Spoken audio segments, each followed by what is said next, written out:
मंच पर उपस्थित वित्त सचिव श्री प्रशांत कुमार जी, योजना सचिव श्री मुकेश कुमार जी, विशेष सचिव वित्त श्री अमित कुमार जी, विशेष सचिव योजना श्री राजीव रंजन जी और बजट ऑफिसर संयुक्त सचिव वित्त श्री चंद्रभूषण प्रसाद जी। प्रिंट और इलेक्ट्रॉनिक मीडिया के सभी सम्मानित प्रेस प्रतिनिधिगण, बजट उपरांत इस संवाददाता सम्मेलन में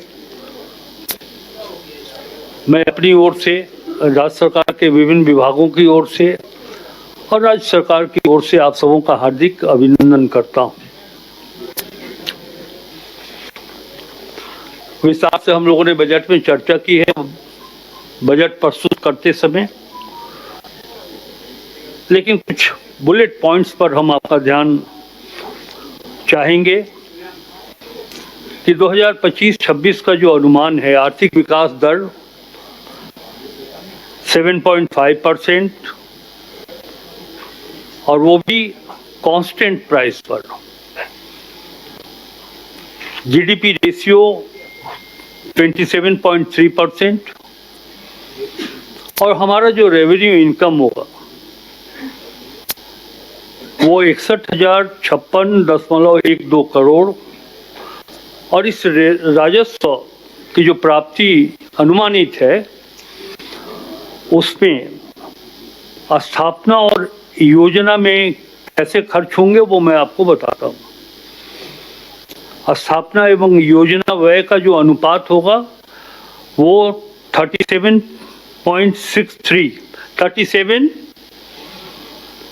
स्थापना में और 63 स्कीम हेड में प्रावधान किया गया है राशि के व्यय होने का। सरकार पेंशन कोष में 832 करोड़ रुपए और जो जैसा कि आप लोगों ने जाना है, अवगत हो चुके हैं कि हमारा बजट का आकार 1,35,400 करोड़, 1,45,400 करोड़ जो चालू वित्तीय वर्ष 24-25 से लगभग 13% अधिक है। हमारा जो रेवेन्यू एक्सपेंडिचर है वो 1,10,636 करोड़ और जो कैपिटल इन्वेस्टमेंट है, कैपिटल एक्सपेंडिचर है, पूंजीगत व्यय है 34,763.3 करोड़ और जो फिजिकल डेफिसिट है, राजकोषीय घाटा 11,253.44 करोड़ रुपया। मैया समान योजना में सरकार की ओर से जो राशि दी गई है 13,363.35 करोड़ रुपए और हमारा जीएसडीपी 55,710 कितना हो गई है 5,57,101 करोड़ रुपए। ये एक सार है जो हमने 25-26 के बजट में जिसका उल्लेख भी है और उसका एक संक्षिप्त विवरण हमने आपको बताया है और 2-4-5 मिनट और विषयों पर हम आपका ध्यान देते हैं कर्णिकावार कि हमारा आर्थिक विकास दर 19-20 में राज्य का आर्थिक विकास दर 1.1% था।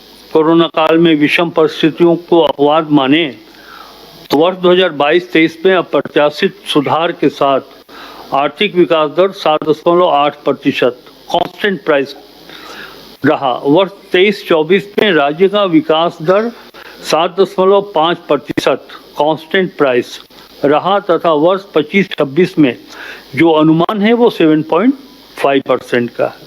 डेब्ट जीडीपी रेशियो बेहतर वित्तीय प्रबंधन के द्वारा 22-23 में राजकोषीय घाटा को 1.1% रखने में सफलता हासिल की गई है। इसके फलस्वरूप राज्य का डेब्ट जीडीपी रेशियो में सुधार हुआ है।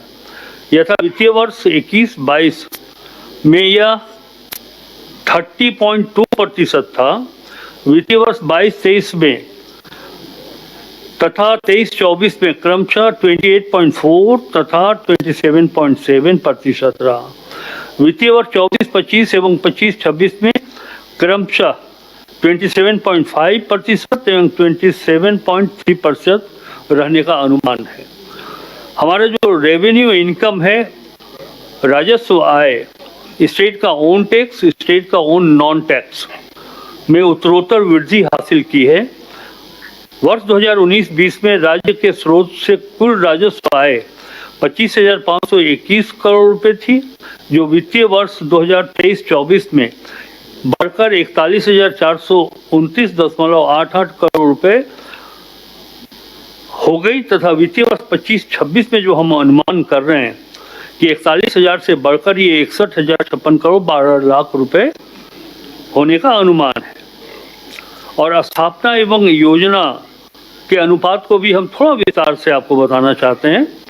वित्तीय वर्ष 2019-20 में 47, 47 और 53 का रेशियो था, क्रमशः 33,145 करोड़ 37 लाख एवं 52,283 करोड़ 63 लाख।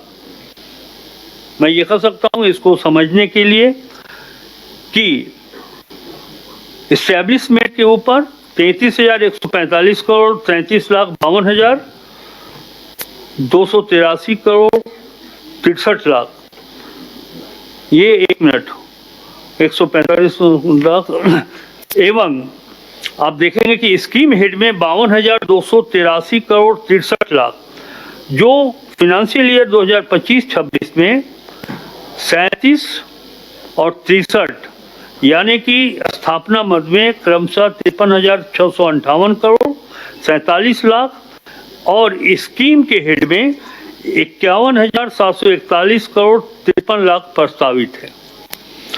पूंजीगत व्यय के बारे में हम आपको उसका सार बताना चाहेंगे। वित्तीय वर्ष 24-25 में पूंजीगत परिव्यय में के पुनरीक्षित बजट पर 9.06% की वृद्धि के साथ 25,720.41 करोड़ 41 करोड़ रुपए पूंजीगत परिव्यय का आकलन किया गया। पेंशन कोष की बात अगर की जाए तो इसके लिए वर्ष 23-24 में 700 करोड़ रुपए एवं 24-25 में 780 करोड़ रुपए कोष का पेंशन कोष में निवेश किया गया तथा वित्तीय वर्ष 25-26 में 832 करोड़ रुपए का निवेश बजट में प्रस्तावित है। बजट की प्रतिशत को भी जैसा कि हमने पहले ही कहा कि पिछले यानी कि चालू वित्तीय वर्ष जो अभी 24-25 का है 1,28,900 करोड़ और अभी जो बढ़कर 1,45,400 करोड़ रुपए हुए हैं वो 13% अधिक है पिछले वर्ष की तुलना में। हम रेवेन्यू इनकम के बारे में आपको बता चुके हैं और जो हमारा कैपिटल एक्सपेंडिचर है उसके बारे में भी आपको जानकारी दी गई है।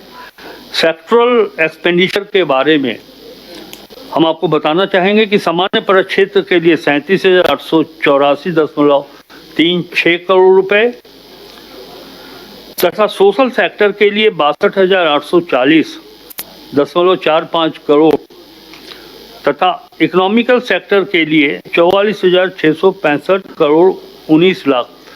बजट के उपस्थापन के पूर्व लगभग 15-20 दिनों से हमारे कई मीडिया के मित्र पूछा करते थे कि बजट का आकार तो बढ़ेगा, बढ़ने की अनुमान है, लेकिन किस सेक्टर पर सरकार का ध्यान केंद्रित होगा तो हम बताना चाह रहे हैं। मैंने पहले भी कहा था कि सोशल सेक्टर पर अधिक राशि खर्च करने का अनुमान है, जो आज आपको इस बजट में दिखाई पड़ रहा है। जैसा कि हमने बताया कि सोशल सेक्टर के लिए 62,840 करोड़ रुपए किए गए हैं। एक नई बात आई है, अच्छा हमारा राजकोषीय घाटा के बारे में भी हम इस पर अपनी बात रख दें, सरकार का पक्ष रखें। 25-26 में राजकोषीय घाटा 11,253.44 करोड़ रुपए होने का अनुमान है, जो कि अनुमानित जीएसडीपी का 202% है। एक बहुत अच्छी बात है कि जो हमारा अधिकतम सीमा है 3%, उससे हम नीचे हैं। ये एक कुशल फाइनेंशियल मैनेजमेंट का एक परिणाम है, द्योतक है। जी जी, सुन रहा हूँ। हम लोग को रिलीज कम से कम पहले दिलवा देते ताकि हम लोग भी देखते कुछ सवाल कर पाते हैं आपसे। कोई रिलीज हम लोगों को नहीं दिया गया है। जो आप ब्रीफ कर रहे हैं उसका कोई रिलीज हम लोग को नहीं जाएगी। ये आपकी बात से मैं सहमत हूँ, ये रिलीज हो जाना चाहिए था। बजट है सर, तो बजट के साथ सर के स्पीच के बाद ही रिलीज हो सकता है, उसी के साथ। अच्छा, ये बैठ जाइए ज्ञान जी, आप बहुत अनुशासित, मतलब सभी अनुशासित पत्रकारों में आप एक है, तो कृपया बैठ जाएं। ये बजट स्पीच के बाद आपको आपके बीच वितरित कर दिया जाएगा। तो ये हम बतला रहे थे आउटकम बजट 25-26 में राज्य का टोटल जो प्लान साइज है वो 91,741 करोड़ रुपए, 52,80,000 रुपए, जिसमें 13 विभागों के कुल 200 योजनाओं का आउटकम बजट की राशि 45,855 करोड़ 4 लाख रुपए, जो योजना बजट का लगभग 50% है। बाल बजट की हम चर्चा करना चाहेंगे कि इस वर्ष आउटकम बजट की कुल 200 योजनाओं में से बच्चों से संबंधित लगभग 42 योजनाओं के आधार पर बाल बजट तैयार किया गया है, जिसमें गत वित्तीय वर्ष के बाल बजट के कुल आकार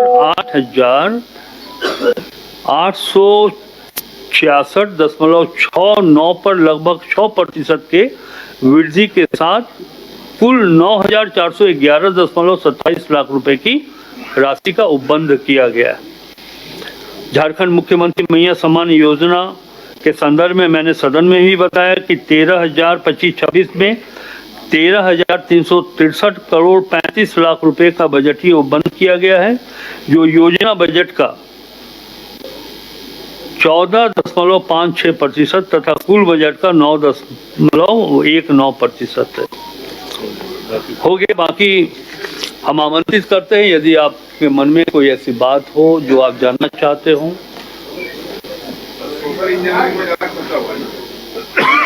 हाँ, मैंने बताया सोशल सेक्टर में इस बार के बजट में नया क्या है?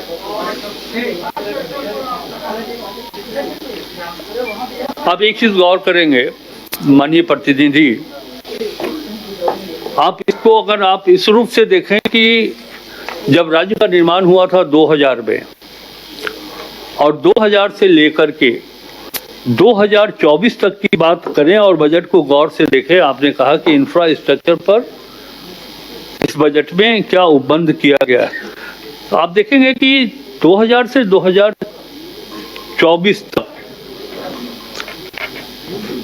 इंफ्रास्ट्रक्चर पर बहुत बजटीय उपबंध किया गया था, लेकिन आप उसकी तुलना में देखेंगे कि सोशल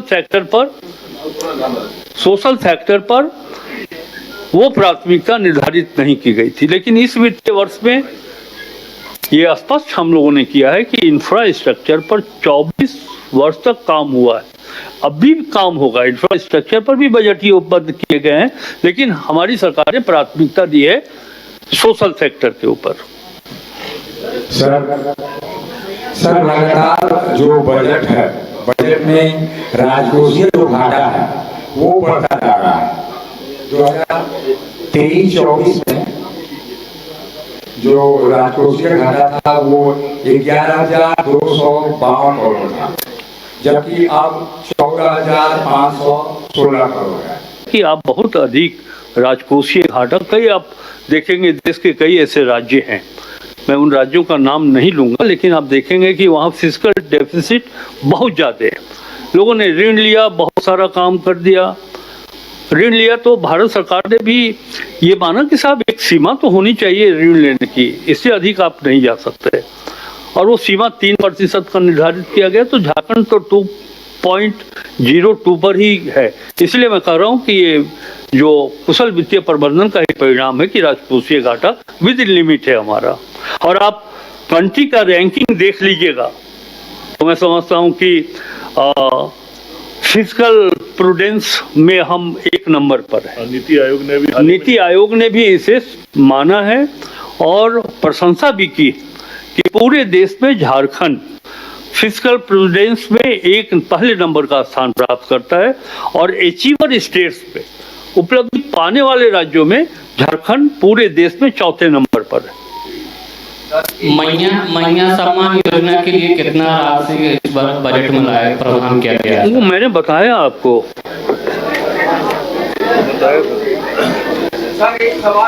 जी बताएं। 13,000 एक उनको हो सकता है वो लेट से आए हों, तो 25-26 में आपने जानना चाहा है कि मैया सम्मान योजना पर कितनी राशि करणांकित की गई है।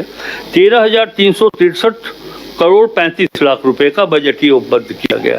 हाँ, क्या पूछ रहे थे? सर, इस बार सरकार सबसे ज्यादा किस सेक्टर पर फोकस की है बजट का? क्यों इसका थोड़ा डिटेल? मैं समझता हूँ कि मैं फिर भी उत्तर करता हूँ। आपके पहले भी ये प्रश्न पूछा जा चुका है कि किस सेक्टर पर आप कितना खर्च कर रहे हैं। सबसे ज्यादा hello sir, number of beneficiaries clear नहीं है बजट स्पीच में कि कितना है मैया का। और सर ये इसलिए भी पूछ रहे हैं क्योंकि जब कैबिनेट ब्रीफिंग हुई थी तो ये कहा गया था कि करीब 56 लाख लोगों का होगा और एनुअल बजट जो उसका जो लोगों को हम लाभान्वित करेंगे, लेकिन ये पूर्ण रूप से वही निर्धारित है, ये नहीं माना जा सकता है।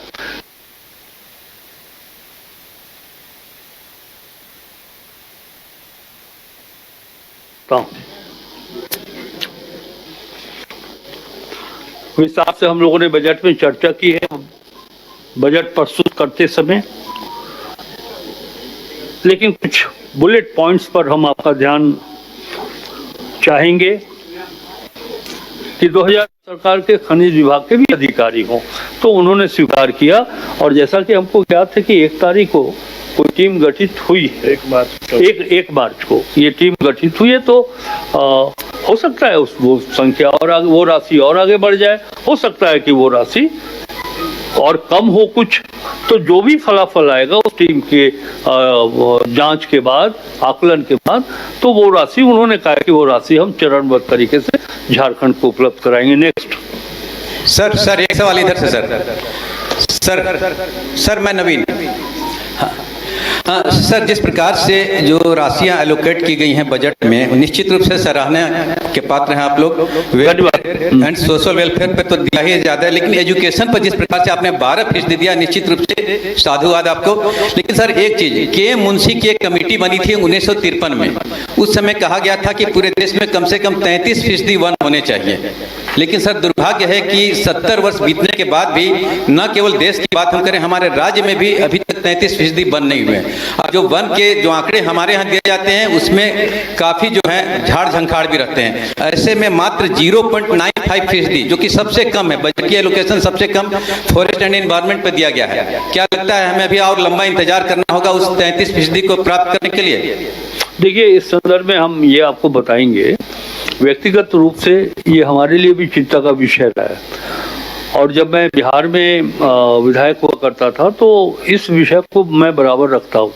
मैंने ये देखा है कि कई ऐसे विकसित राष्ट्र, जैसे आप बात कर रहे जापान का, तो वहाँ 60% फॉरेस्ट है और 40% पर बाकी कल कारखाने हैं, इंफ्रास्ट्रक्चर है।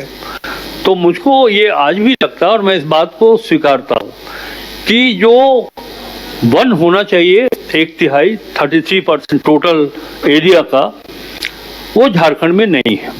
ग्रेजुअली अगर आप 1950 से तुलना करते चलेंगे तो आप देखेंगे कि वो वनों की कटाई हो, वनों को क्षति पहुंचाया गया और धीरे धीरे शुद्ध जो प्योर फॉरेस्ट है वो प्योर फॉरेस्ट में बहुत कमी आई है।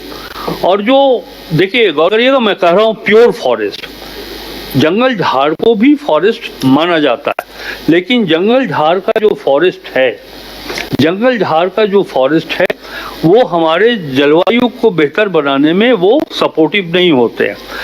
प्योर फॉरेस्ट पर व्यक्तिगत रूप से ये हम चिंता करते हैं कि प्योर फॉरेस्ट होना चाहिए। 33% जो हमारा एरिया लैंड है टोटल, उसमें 33% में फॉरेस्ट होना चाहिए। ये हमारे लिए भी चिंता। और बढ़ते यहाँ तक, हाँ, आप देखेंगे कि जब राज्य अलग हुआ था तो ये 22%, 23% जहाँ तक मुझको याद है था। आज हम बढ़कर के 33% पर पहुँचे, 30% पर, सॉरी 30% पर हम पहुँचे हैं। आज जो वनों का आच्छादन है, क्षेत्रफल है, वो 30% के आसपास है। अब हमें कोशिश ये करनी है, आपके मन में ये वनों के प्रति और जो क्लाइमेट के प्रति जो इतना लगाव है, बिल्कुल सही है। मैं मानता हूँ इस बात को कि ये जो फंड का एलोकेशन है वो फॉरेस्ट के ऊपर कम है। एग्जैक्ट होगा इस पे, एट ए ग्लांस में मिल जाएगा वो फॉरेस्ट के ऊपर। हाँ, 1 मिनट बस, वो हम आपको बताते हैं। 0.95% है टोटल बजट साइज के अगेंस्ट में। तो ठीक है, आपकी चिंता है, सरकार के पास काम करने के लिए 5 साल है, तो मैं व्यक्तिगत रूप से आपके इस प्रश्न को आत्मसात करता हूं और हमारी कोशिश होगी कि हम उसको आगे बढ़ाएं।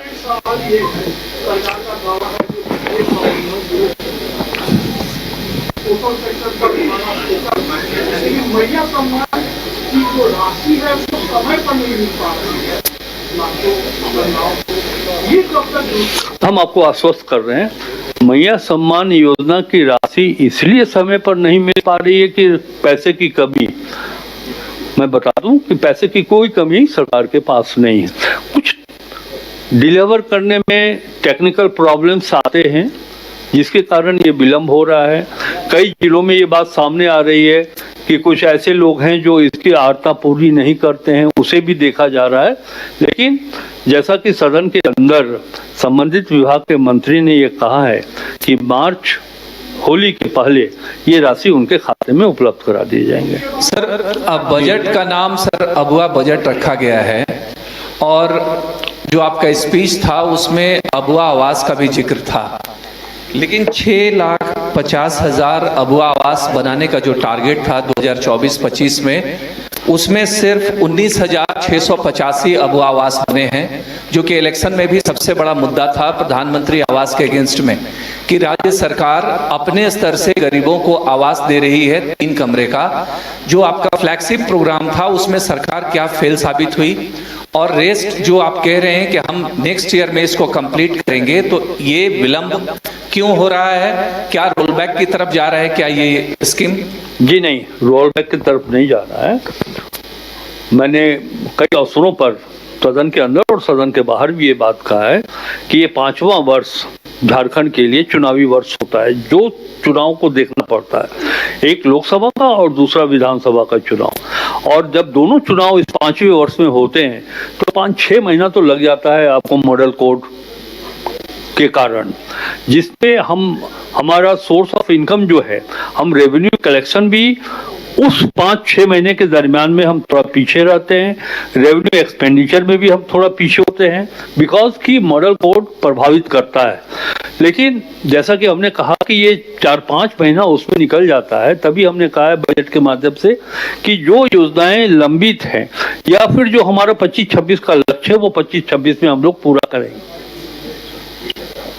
ये पीएल फंड को लेकर के एक माननीय मंत्री जी से सवाल है कि इस बार पीएल फंड से काफ़ी पैसा मैया योजना या अन्य योजना में गया है, तो क्या उसका भरपाई इस बार होगा? एक ये सवाल है। और दूसरा ये है कि एक बार फिर से क्लियर करिए तो आप अपने क्वेश्चंस को। जी, जो पीएल फंड है, पीएल फंड से अधिकतर जो सरेंडर कराया गया है मैया योजना या अन्य योजना में, तो क्या वो पैसा फिर इस वित्तीय वर्ष में वो आ जाएगा या क्या होगा, कि क्या होगा, उन योजनाओं को क्या होगा? नहीं, आपकी आशंका मैं समझता हूँ कि निर्मूल है। पीएल फंड से कोई पैसा नहीं लिया गया है मैया सम्मान योजना के लिए। पीएल फंड तो एक अलग व्यवस्था है, जो हमारी जो राशि होती है उसको पार करने के लिए। और आपको मैं विश्वास के साथ कह सकता हूँ, संजीदगी और गंभीरता से कह रहा हूँ कि पीएल फंड से एक नया पैसा मैया सम्मान योजना के लिए नहीं लिया गया। हमारे पास पैसा है राज्य सरकार के पास। जो पैसा हम लोगों ने दिया है वो राज्य सरकार का, चाहे हमारे पास जो सोर्स ऑफ इनकम हो, सेंट्रल से या फिर राज्य सरकार से, सेंट्रल भी इसमें नहीं आता है, राज्य सरकार का जो हमारा अपना ओन टैक्स है हम उसके माध्यम से दे रहे हैं क्या? अच्छा, अब भूख नहीं लगी आप लोग को? धन्यवाद। राधा कृष्ण किशोर जी, एक सवाल है हमारा। झारखंड विधानसभा में जब आप बजट प्रस्तुत कर रहे थे, 44 पृष्ठों का आपका भाषण था, बजट भाषण था, उसमें हमारे पास जो बजट भाषण की जो प्रति मिली, तो जब मैंने देखना शुरू किया तो आप बहुत तेजी से आगे बढ़ रहे थे। कई पैराग्राफ तो आपने पढ़ा भी नहीं, लेकिन उनमें से कई पैराग्राफ ऐसे भी हैं जो आम जनता के लिए काफी जो है महत्वपूर्ण थे। तो अब हमारा सवाल है कि जो सदन में आपने कहा ही नहीं, वो अगर जनता के लिए महत्वपूर्ण है तो मैं समाचार में उसे बनाऊं या नहीं? हाँ, एकदम बना सकते हैं। एक चीज आप जान लीजिए कि जैसे ही हम सदन में कहा ही नहीं, जैसे नहीं सदन में नहीं कहा, आप इसको कोई ये नई परंपरा नहीं है। हमने उन महत्वपूर्ण चीजों को कहीं नहीं छोड़ा है। हर विभागवार हमने बताया है कि साहब हर विभाग के लिए हम बजट उपलब्ध क्या कर रहे हैं, कोई एक विभाग छूटा नहीं है। और ऐसे भी जब हम बजट उपस्थापित कर दिए तो पब्लिक डोमेन में जो चीज आपके हाथ में बजट भाषण के रूप में जो पुस्तक है, आप उस पर आधारित कोई भी समाचार बना सकते हैं, कहीं उसमें रोक नहीं।